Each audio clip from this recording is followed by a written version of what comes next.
Queridos irmãos, convido a igreja para continuar com a sua Bíblia aberta agora no texto que vamos meditar, que é o texto de Neemias, o capítulo de número 9.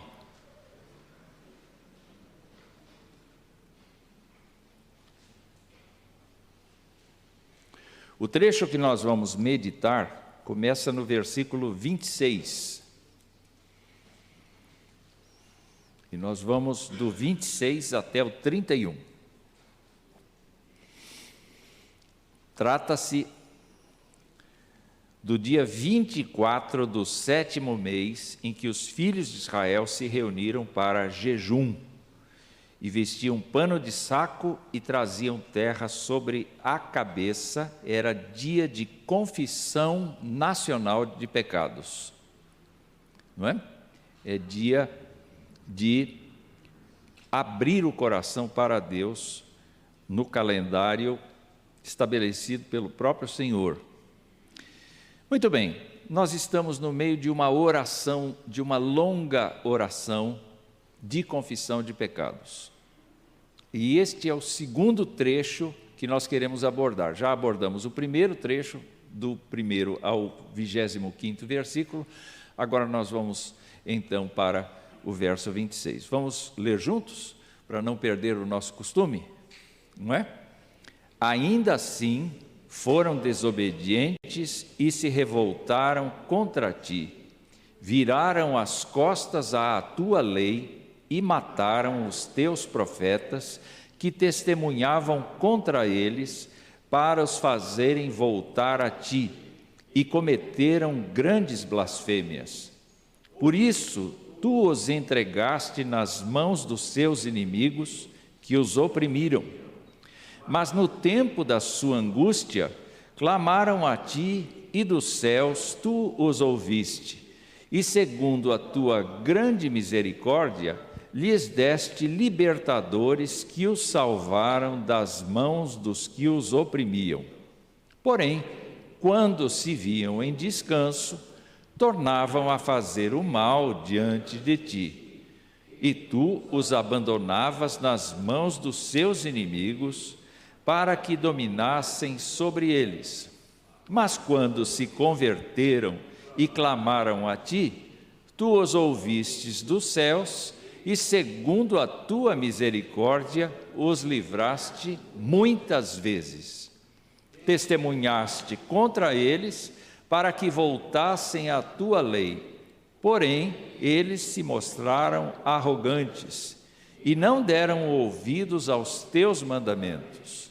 Pecaram contra os teus juízos, pelos quais aquele que os cumprir viverá.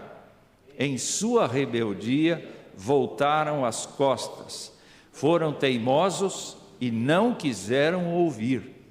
No entanto, tu os aturaste durante muitos anos e testemunhaste contra eles pelo teu Espírito, por meio dos teus profetas.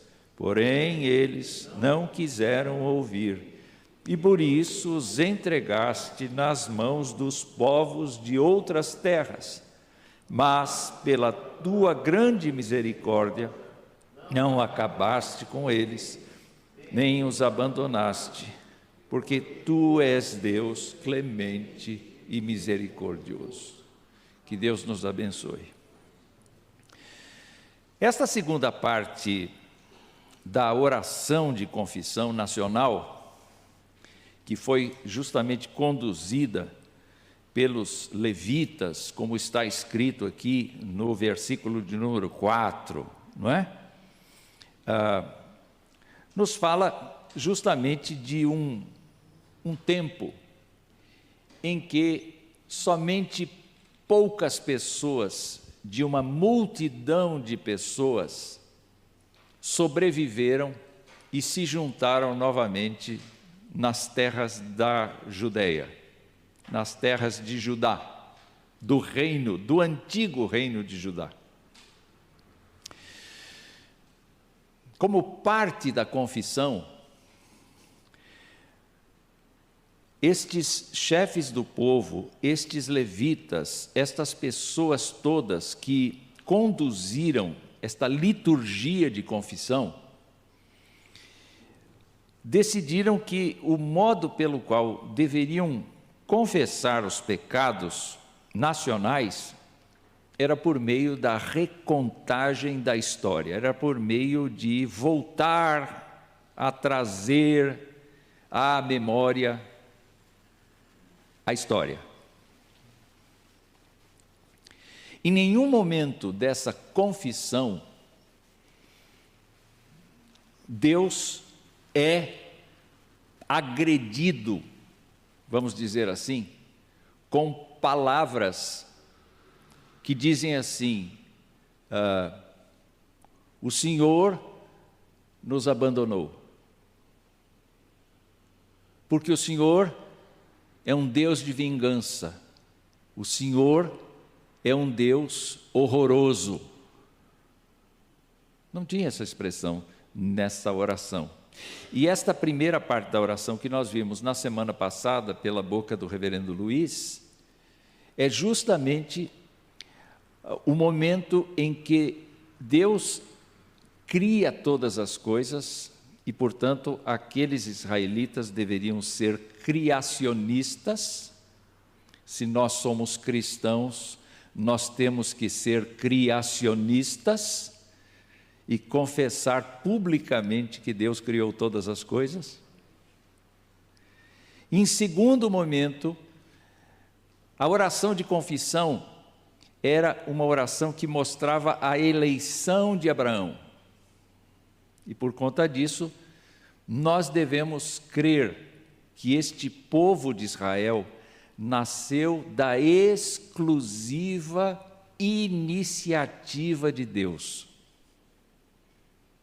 Assim como hoje, nós devemos aceitar a ideia de que a igreja existe, e eu não me falo igreja, eu não me refiro à igreja instituição,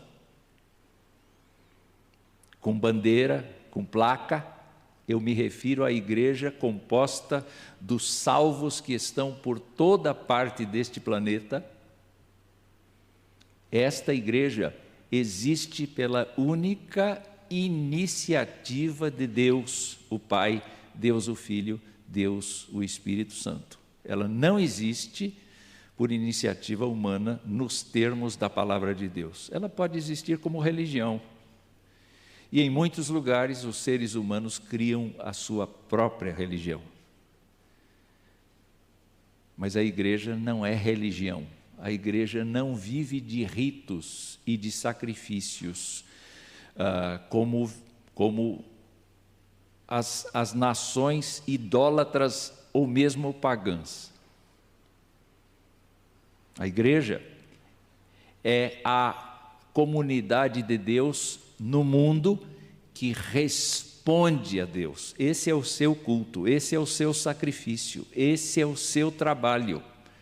Responder a Deus em gratidão, em confissão, em vida. Há poucas horas eu vi um vídeo em que o pregador dizia: você é livre e você pode fazer o que quiser porque você é livre. Depois que Cristo entrou na sua vida, você pode ser o que quiser porque você é livre. Aí eu disse assim: não é livre.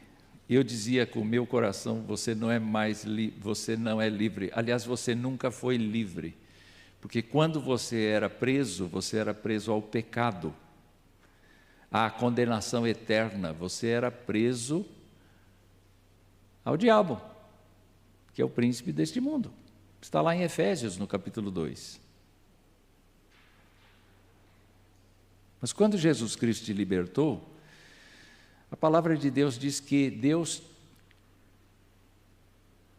nos libertou do império das trevas e nos transportou para o reino do Filho do seu amor, em quem nós temos a redenção, a remissão de pecados. E o apóstolo arremata em outro lugar dizendo: já não sou eu quem vive, mas é Cristo que vive em mim. Você é livre para servir a Deus, você é livre para adorar a Deus, você é livre para caminhar segundo a palavra de Deus. Você não é livre para fazer o que quer. Você não tem o direito de fazer o que quer, porque esta é a confissão que está acontecendo aqui. Senhor, Tu os livraste, Tu os chamaste para Ti, Tu os conduzistes, Tu cuidaste de cada um deles. Entretanto, eles se esqueceram de Ti, eles se esqueceram da Tua palavra, eles Te deixaram de lado, eles adoraram outros deuses, eles falharam diante de Ti.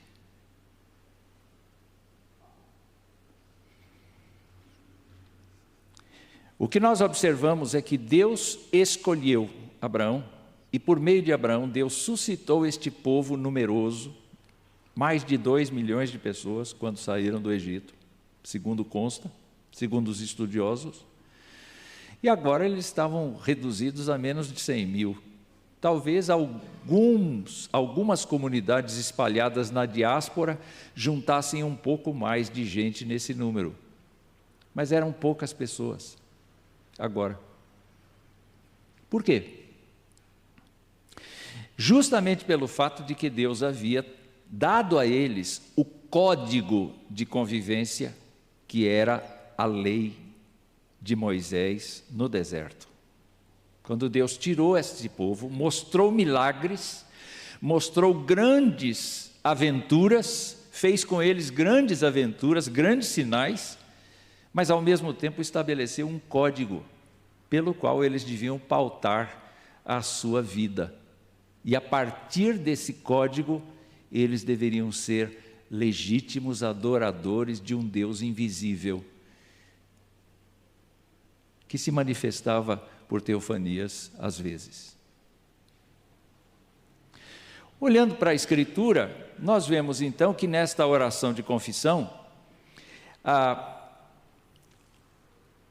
Neemias capítulo 9, versos 24 e 25, nos dão um recorte precioso do que aconteceu quando eles atravessaram o deserto e, vencendo os inimigos, tomaram posse da terra que o Senhor havia prometido a Abraão 430 anos antes. Então, os filhos daquela primeira geração que ficou retida no deserto por incredulidade, esses filhos entraram e tomaram posse da terra. Deus subjugou diante deles os moradores da terra, os cananeus, e os entregou nas mãos deles, com os reis e os povos da terra, para fazerem com eles o que bem quisessem. Eles estavam livres para vencer. Eles estavam livres para entrar no meio dos inimigos e destruir os inimigos, porque este era o juízo de Deus sobre os inimigos. Conquistaram cidades fortificadas, diz o texto bíblico, e terra fértil, tomaram posse de casas cheias de todo tipo de coisas boas, cisternas cavadas, vinhas e olivais e árvores frutíferas em abundância, comeram, se fartaram, engordaram e viveram em delícias, pela grande bondade de Deus. Não foi por eles, mas Deus avisava: olha, vocês vão entrar lá, vocês vão ter coisas que vocês não plantaram, vocês vão ter casas que vocês não construíram, mas vocês têm que se despojar de todos os inimigos meus, todos os meus inimigos, e vocês não podem se esquecer de mim. Mas eles, de repente, disseram assim: fui eu que fiz isso, põe meu nome aí, põe meu nome, porque fui eu que fiz isso, põe meu nome na minha casa, escreve aí que eu sou uma pessoa muito boa, muito grande, uma pessoa muito poderosa, eu sou eu, ninguém tem poder sobre mim, escreve aí. E com isso, então, Deus, que tratava aquele povo como seu filho, foi fazendo o quê? Foi se retirando, O nosso texto fala de algumas ações de Deus diante destas coisas. Versículo 27, tu os entregaste nas mãos dos seus inimigos, que os oprimiram. Versículo 28, quando se viam em descanso, tornavam a fazer o mal diante de ti, tu os abandonavas nas mãos dos seus inimigos. No versículo 29, testemunhaste contra eles. No versículo de número 30, diz, tu os aturastes durante muitos anos. No versículo 31 diz assim, pela tua grande misericórdia, não acabaste com eles. O que a gente percebe aqui? A gente percebe aqui que Deus não muda. Deus prometeu zelar pelo seu povo e Ele vai fazer isto, mesmo que a história humana pareça dizer outra coisa. Mesmo que cristãos durante a vida toda sejam perseguidos, maltratados por causa de confessarem ao Senhor como seu Senhor e Salvador, Ele estará do lado deles. Ele não apenas perdoará, mas Ele cuidará para que estas pessoas se sintam, se percebam como mais que vencedoras por Cristo Jesus. Entretanto, neste trecho aqui que nós lemos, eu percebo que a confissão agora atinge o período em que o povo estava na terra, debaixo da ação de juízes, como os que a gente conhece do livro de Juízes, e também dos reis. Nós estamos estudando na escola dominical os livros dos reis. E nós estamos vendo dezenas de reis que atuaram tanto no reino de Israel unido, quanto no reino de Israel no norte e o reino de Judá no sul depois. E o que nós verificamos ali é que, de fato, os reis são mostrados no livro dos reis como aqueles que fizeram segundo o coração de Deus, conforme Davi, ou segundo o coração do homem, conforme Jeroboão I. E é por isso que eles foram destruídos como país. Se a gente olhar este relato que nós lemos aqui, do verso 26 ao verso 31, nós vamos encontrar ações de Deus e ações do homem. Então eu criei aqui uma tabela.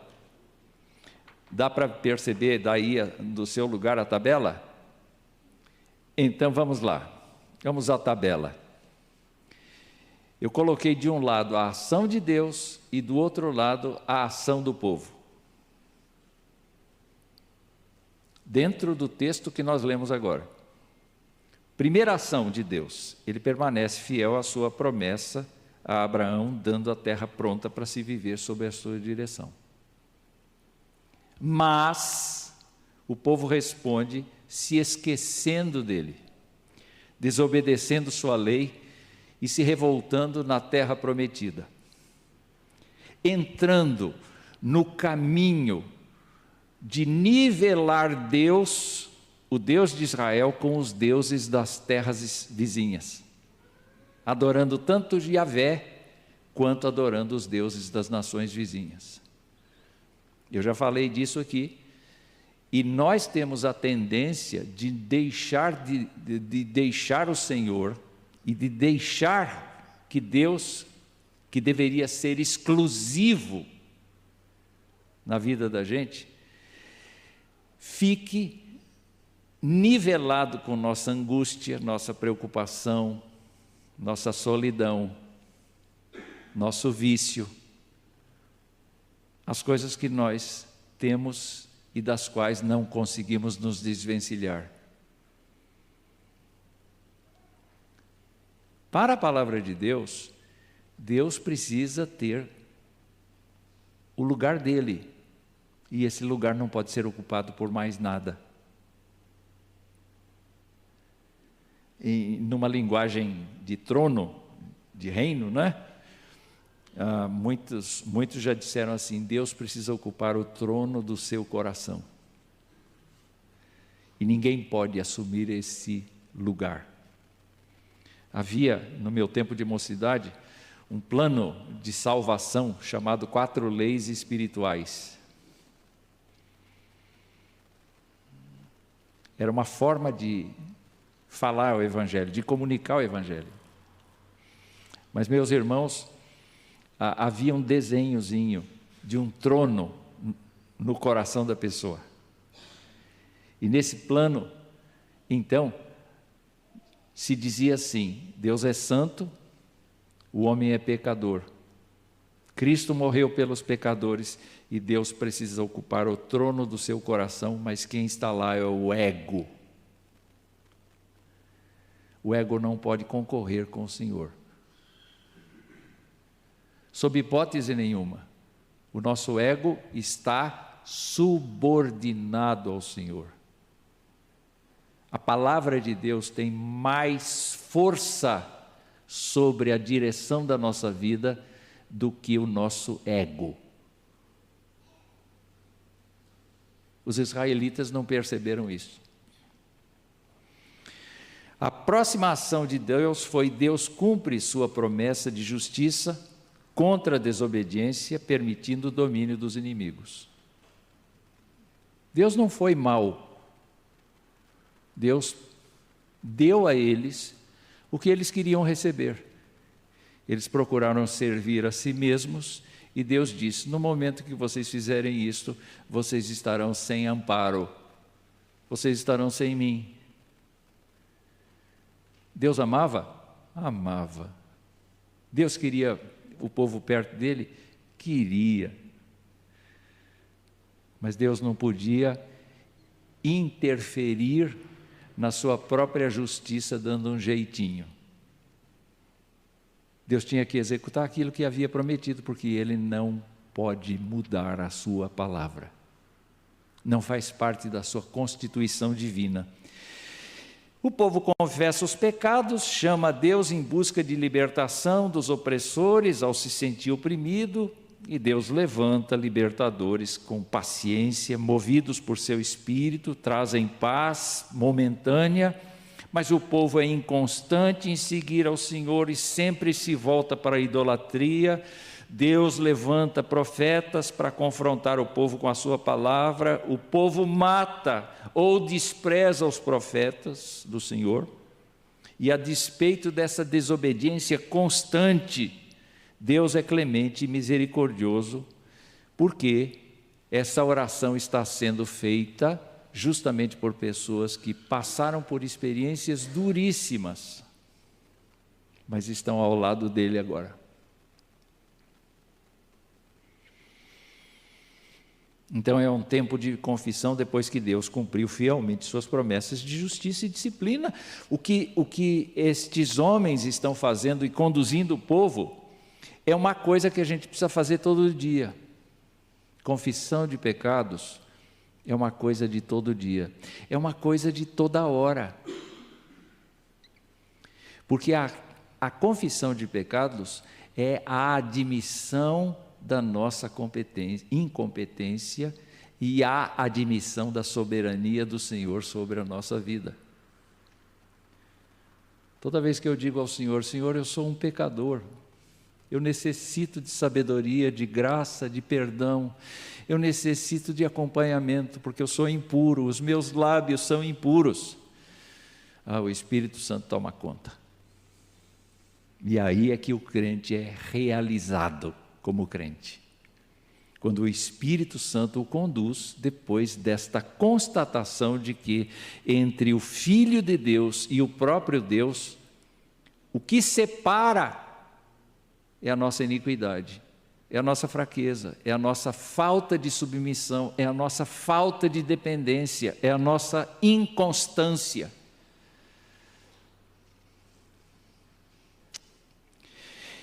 Então eu fiz algumas perguntas para o texto. Hoje não tem cara de pregação, né? Tem cara de estudo bíblico, não é?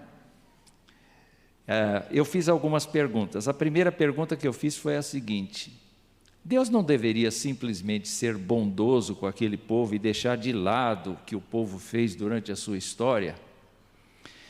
Afinal de contas, Deus não é Deus de amor?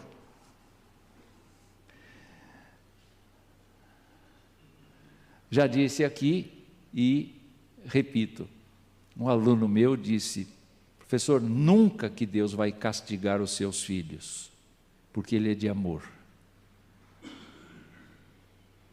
Eu acabei de ler em Hebreus aqui. Você leu também. Deus castiga quem ama, Deus disciplina quem ama. Então, se você sente um ardor no traseiro, que vem da parte do Senhor, se alegre. Se alegre, porque você é filho, você é filha de Deus. O Senhor está zelando para que você não o abandone, zelando para que o seu cristianismo seja um cristianismo de poder, e não um cristianismo de liberdade sem responsabilidade.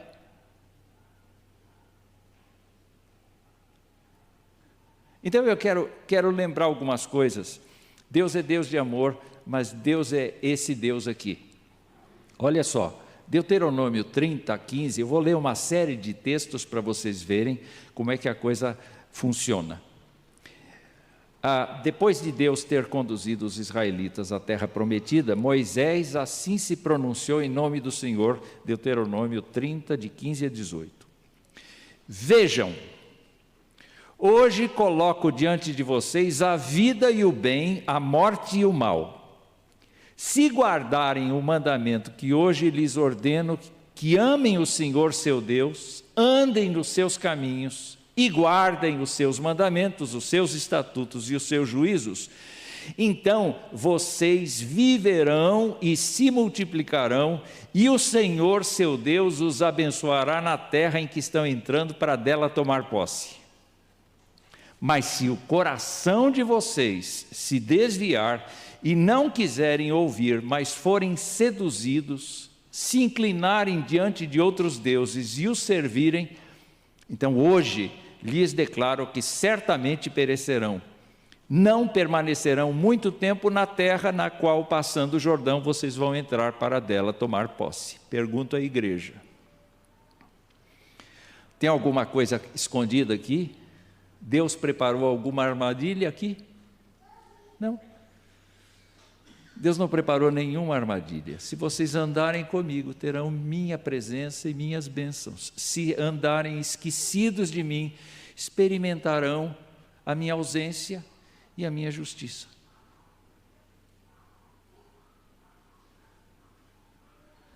Segundo texto, a avaliação que os reis de Israel e de Judá tiveram no livro dos reis, com base na lei do Senhor, é esta: fez o que era mal diante do Senhor, fez o que era bom diante do Senhor.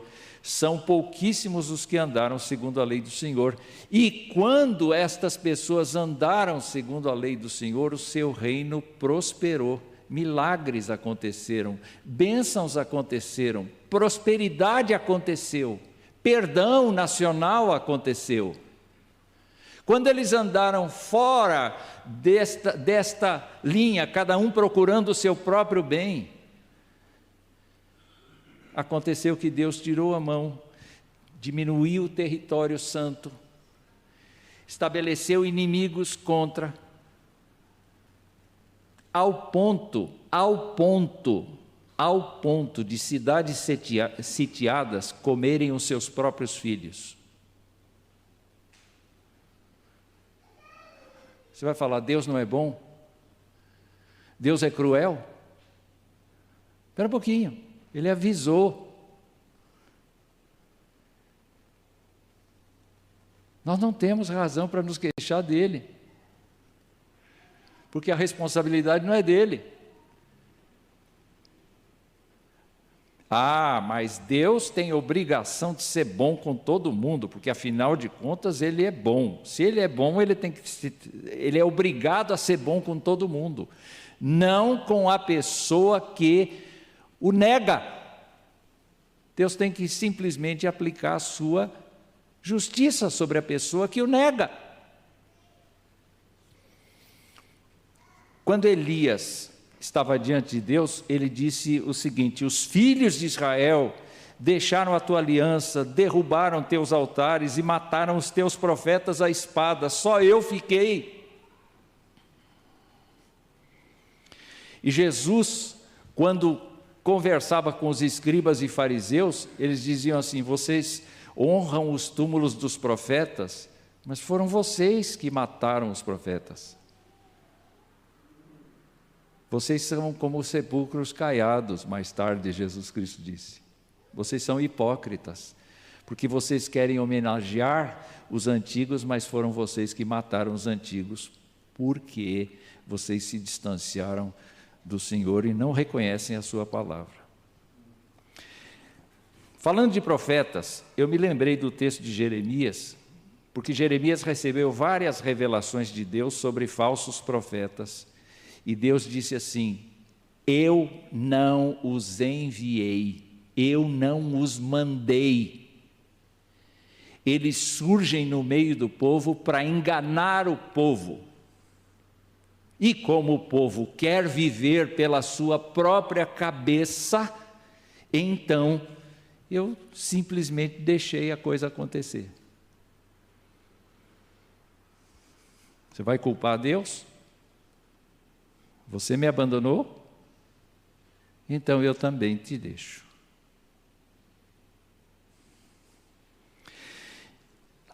Parece uma coisa difícil de explicar, mas é isso que aparentemente os nossos irmãos do passado estão confessando. Mas Deus explica no tempo de Jeremias, que é um pouco anterior a este trecho aqui, ele explica o porquê de exercer a sua disciplina no capítulo 44, de 4 a 6 do livro de Jeremias. Sempre de novo eu lhes enviei os meus servos, os profetas, para lhes dizer: não façam esta coisa abominável que eu detesto. Mas eles não quiseram ouvir, nem atenderam para se converterem da sua maldade, para não queimarem incenso a outros deuses. Por isso derramou-se a minha indignação e a minha ira, que se acenderam nas cidades de Judá e nas ruas de Jerusalém, fazendo com que ficassem arrasadas e em ruínas, como hoje se vê. Por que é que a gente sabe dessas coisas, se Deus é bom? Porque a gente precisa saber com quem a gente está lidando. O nosso Deus é muito claro. O nosso Deus é muito claro.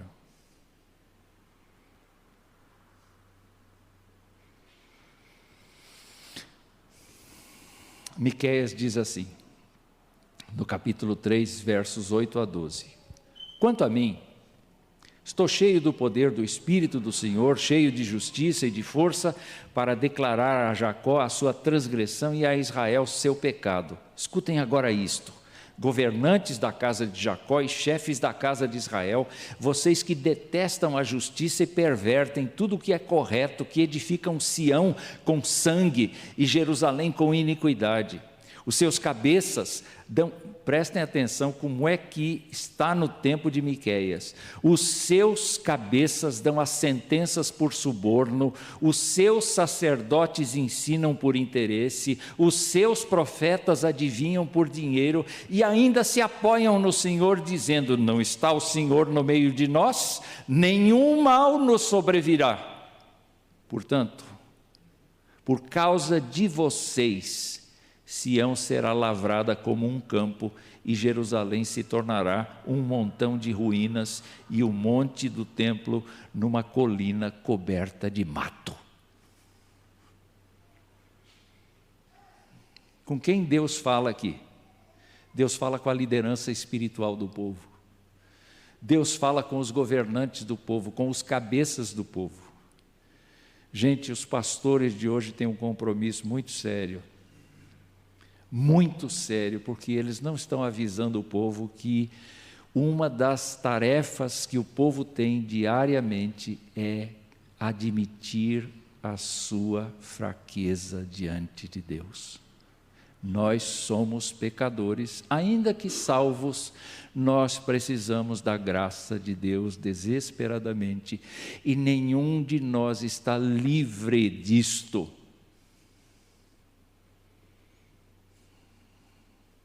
Você não é livre para fazer o que quiser, você é livre para andar segundo a misericórdia divina.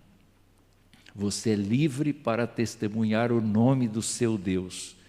Você não é livre para ter outros deuses na sua vida. Você não é livre para ter sua vontade como soberana sobre a sua conduta.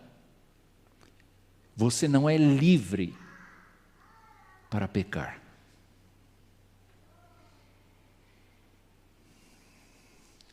Aí eu faço uma segunda pergunta, que é a última, viu? É a última pergunta, não é?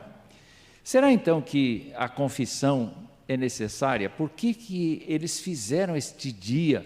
Por que eles fizeram estas coisas todas? Por que nós devemos confessar os nossos pecados? Aliás, a Escritura em 1 João nos diz que Deus é luz e não há trevas nenhumas nele. Se dissermos que não temos pecado, mentimos e a verdade não está em nós. Mas se confessarmos os nossos pecados, Ele é fiel e justo para nos perdoar os pecados e nos purificar de toda a injustiça. Muito mais do que a adoração, muito mais do que o louvor, muito mais do que qualquer atividade, qualquer ativismo cristão que a gente desenvolva, estar de bem com Deus é confessar, é admitir nossa fraqueza como parte da nossa vida espiritual. Então, será que esta confissão é realmente necessária?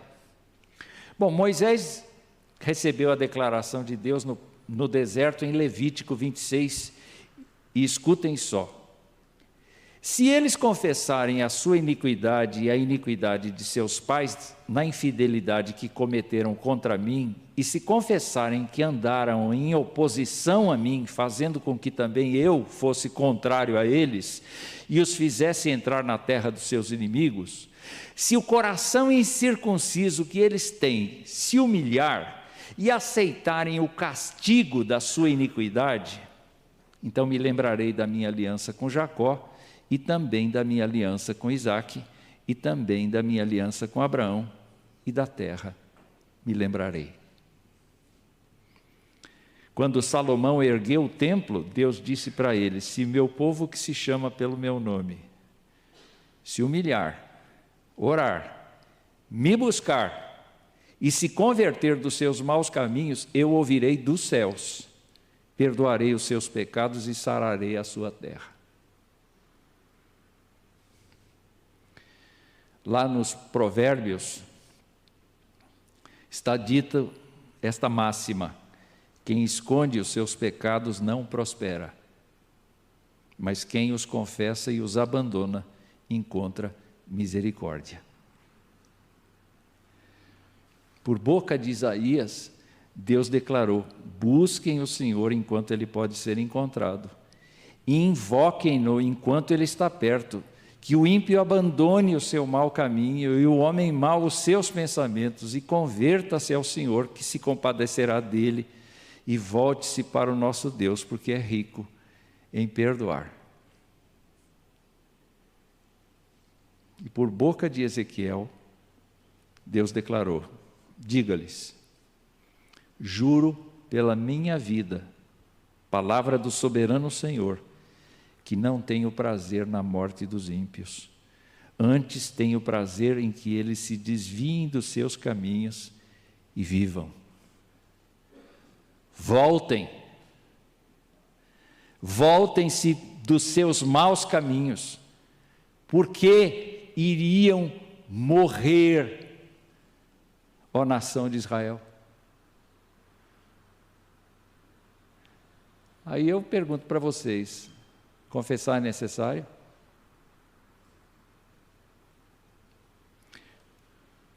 Confessar é fundamento. Quando a gente abre de novo aquele Salmo 81, a gente lê isto aqui. Aí tem todo sentido. A partir do verso 10, eu sou o Senhor, o Deus de vocês, que os tirei da terra do Egito. Abram bem a boca e eu a encherei. Mas o meu povo não escutou a minha voz. Israel não quis saber de mim. Assim, deixei que andassem na teimosia do seu coração e seguissem as suas próprias inclinações. Eu gosto disso. Se o meu povo me escutasse.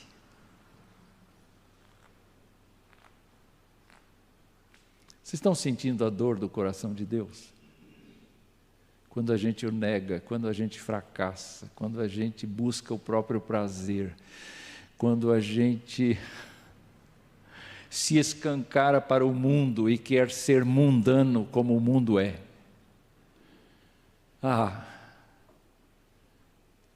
Se ele me escutasse.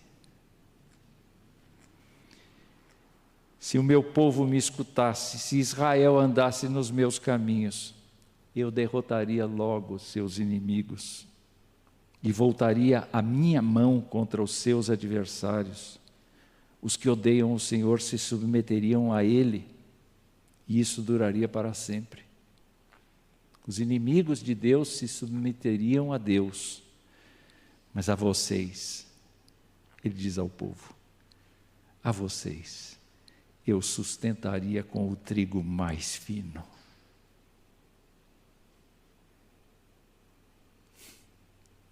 Eu os saciaria com o mel que escorre da rocha.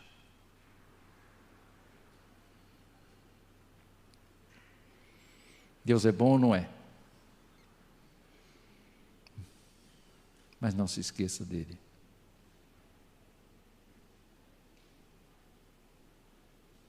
Não se esqueça dele.